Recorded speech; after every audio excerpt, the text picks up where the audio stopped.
So, good morning.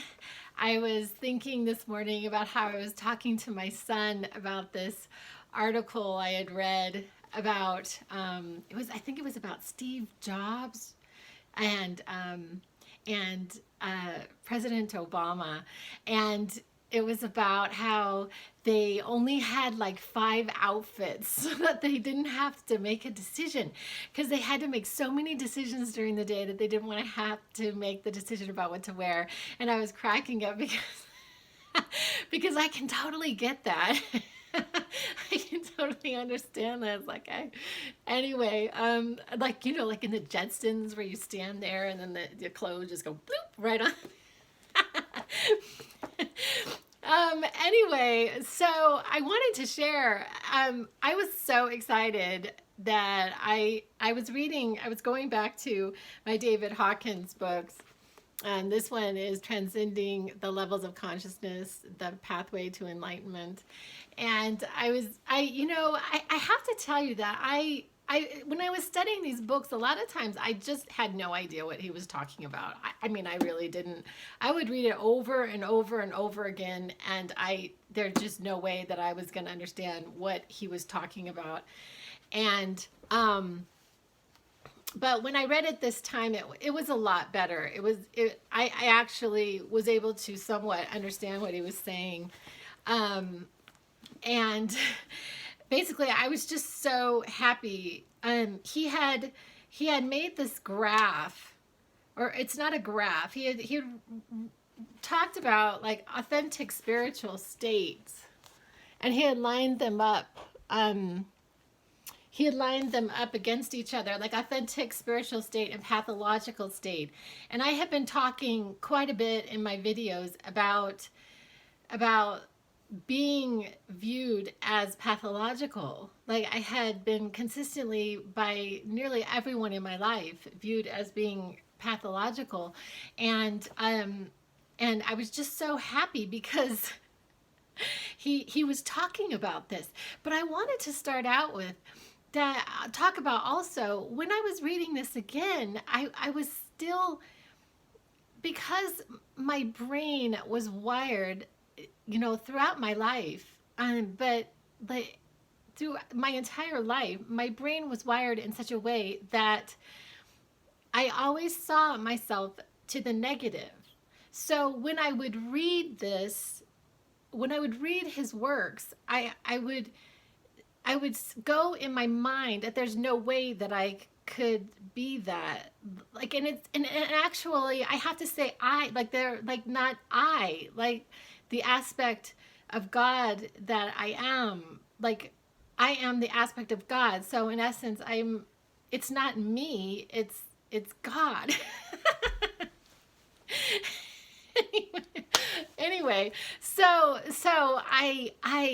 but when I was reading it, even this time, I was like, is it ego? Is it ego? I'm always like presenting these mountains or obstacles or disbelief, or like there's just no way, because my brain has been wired to think that way, to think that I firstly I wasn't smart, that I was never going to make anything out of myself, that I was not the center of the universe. Not that I am the center of the universe, but I don't know. I just, these things were really hardwired into my brain, so that even when I read things, I couldn't read them objectively. I would put my own lens onto this lens of I don't know if you would call it negativity or what. I don't know. But anyway, when I got to this, I was reading, religious ecstasy, which I have been in. Religious ecstasy, and then like the pathological state is mania. Um, um, Inspiration, um, and he says imagination is the pathological state, but I feel like I have, I actually have both in that. But visions, authentic spiritual leader, spiritual, like the pathological state would be like a spiritual con artist, devotion, and then zealotry and hyper religiosity. But anyway, humility versus low self-esteem. Anyway, so I was just so happy to see this. I mean, I like God shock. This was the one that made me so happy. God shock as the authentic spiritual state, and then the pathological state was schizophrenic disorganization. So, spiritual ecstasy, manic state is the pathological high on drugs. Um, anyway, so but there was another aspect in here that I wanted to actually read. Um, he was saying, see, I'm just going to read it. So while functioning in the world efficiently is still possible, at the high 500s may require leaving ordinary world of endeavor and commerce and abandoning one's social world and prior occupation. By persistent spiritual alignment and practice, the spiritual energy may continue to flow and increase the level of ecstasy, which becomes incapacitating to ordinary worldly function and thereby requires retreat from customary world of endeavor. It is best to be prepared for the fact that the world has little or no understanding of such a state, or the actual necessity for a transition that others may even resent or find unsettling. So I'm going to read that again. It is best to be prepared for the fact that the world has little or no understanding of the state or the actual necessity for a transition that others may even resent or find unsettling. And yes, everyone, that had been in my circle has found my current state unsettling. They found it very unsettling, except for my 3 friends.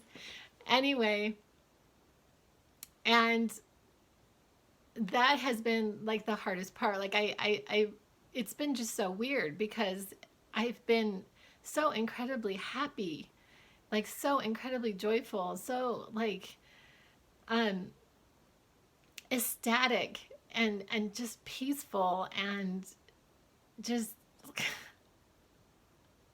amazed. And then, the seeming reality just sort of hits me, and I that part has been difficult.